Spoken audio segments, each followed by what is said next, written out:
Hello everyone, আজকে অনেক দিন পর রোদ এসছে। আমরা দেখুন এই ছাদে এসছি, আর ছাদে এসে সবাই খেলা করছে। অনেক জামা কাপড় আছে, জামা কাপড়গুলো মেলতে হবে। তাহলে তোমরা এখান থেকে ব্লগটা দেখতে থাকো। সকালবেলা উঠেই সবার আগে কিন্তু আমি ঠাকুর ঘর এসে খুব ভালো করে পরিষ্কার পরিচ্ছন্ন করে নিই। এখন তোমরা দেখতেই পাচ্ছ যে আমি ভালো করে ঠাকুর ঘরটা মুছে নিয়েছি। নোংরা আছে, হ্যাঁ? এবার পাপা দেখুক তুমি ঝাঁট দিচ্ছ, পাপা যদি আমাকে বকা দেয়। হ্যাঁ, কি বলেছে? তোমার হাতে ঝাঁটা দিতে না, কিন্তু আমাকে বলে দিয়েছে। দিয়ে দাও। এর মধ্যে বসে পড়েছো, দাদাকে খেলতে দেবে না তুমি? তোমার তো একটা রেড কালারের বল আছে, রেড কালার বলে খেলবে না? এই ওর রেডটা। আর তোমরা এই গাছটা দেখতে পাচ্ছ, এইটা হচ্ছে কদম ফুল গাছ। এখানে হচ্ছে জোড়া কদম ফুল গাছ আছে, খুব সুন্দর লাগে।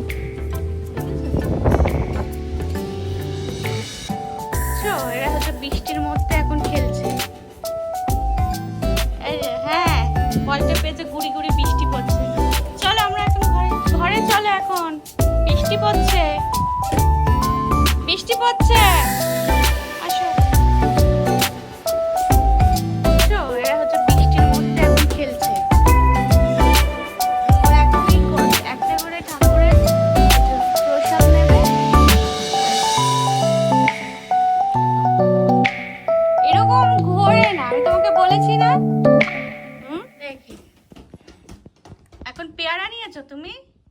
হ্যাঁ, এখন ঠাকুরের প্রসাদ নিয়ে এসছে।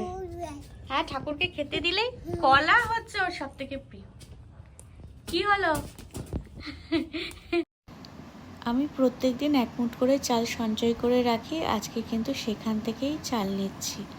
আজকে আমাদের চাল আনতে হবে, কিন্তু সকালবেলা বেরোতে পারিনি, তাই আজকে যেখানে মুঠ চাল সঞ্চয় করে রাখি ওখান থেকেই কিন্তু আজকে আমি চালটা নিয়ে নিয়েছি। এখন হচ্ছে বই খাতার দোকানে এসেছি।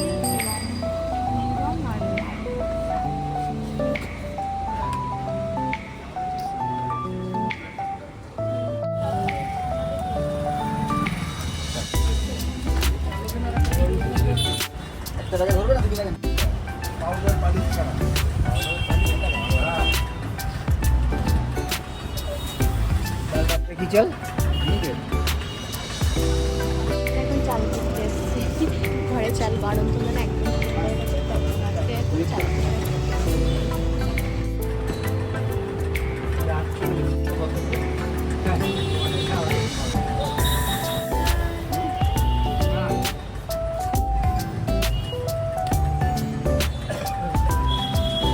একটা চালের দোকানে এসেছি, চাল কম না, আমি সব কাছ থেকে ছাড়া অন্য জায়গায় যাই না।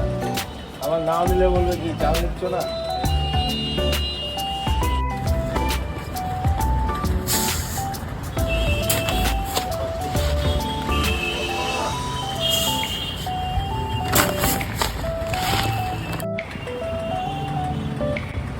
সবাই অপেক্ষা না করি, এখনই সবাই মিলে একটা চালের দোকানে চলে আসছে।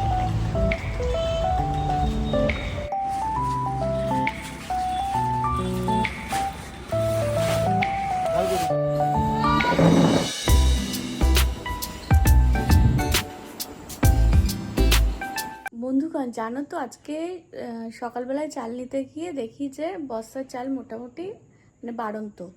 আর আমি রোজ এক মুঠ করে চাল রাখি সঞ্চয় করে, তো আজকে সেখান থেকে চাল নিয়েছি।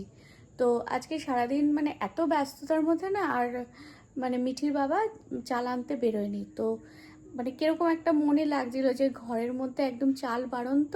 ওর বাবা বলছে যে পরের দিন নিয়ে আসবে। আমি যে চাল বাড়ন্ত, ওই যে তুমি এক্ষুনি চলো। তাই হচ্ছে আজকে রাত্রিবেলাতেই সবাই মিলে বেরিয়েছি চাল আনতে।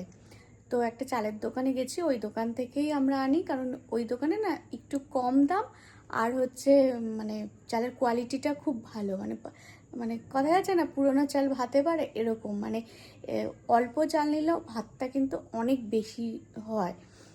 তো এর জন্য সবাই মিলে গেছি। তো এখন আমরা চালের বস্তা নিয়ে বাড়ি চলে এসেছি। তো এখন মনটা খুব ভালো লাগছে, মানে সারাদিন এত খারাপ লাগছিল, মানে ঘরে চাল না থাকলে মানে ওর মতো মানে খারাপ অবস্থা মানে হয় না। আর কি বলতো, মানে আমরা না খুব মানে অভাব থেকে উঠে এসেছি, মানে ভাতের যে কি কষ্ট সেটা আমরা দেখেছি। তার জন্য সব সময় চাই হচ্ছে ঘরের মধ্যে যেন আমার বস্তা ভর্তি চাল থাকে, তাহলেই কিন্তু আমি খুশি। কারণ আমি অল্পতেই খুশি, আমার খুব একটা চাহিদা নেই। কারণ কি বলতো, মানুষের অনেক চাহিদা পূরণের করতে করতে মানুষ যে মানে আরও কত কিছু চাহিদা সৃষ্টি হয় তার কোনো ঠিক ঠিকানা নেই। তার জন্য আমি অল্পতেই খুশি। আমার ঘরে যদি চাল থাকে তাহলেই আমি খুশি। এর জন্য সবসময় একটু হাসি খুশি থাকতে ভালোবাসি। আর তো আমার বাপের বাড়ি আর শ্বশুর বাড়ি দুজনেই কিন্তু খুব অভাব থেকে উঠে এসছে, মানে ওরা দুজনেই হচ্ছে ভাতের কষ্টটা বোঝে। তাই জন্য আমরা চাই যে কোনো মানুষের যেন কোনো ভাতের কষ্ট না হয়, আর সবাই যেন অন্তত দুবেলা দুমুঠো ভাত খেয়ে সুখে থাকতে পারে।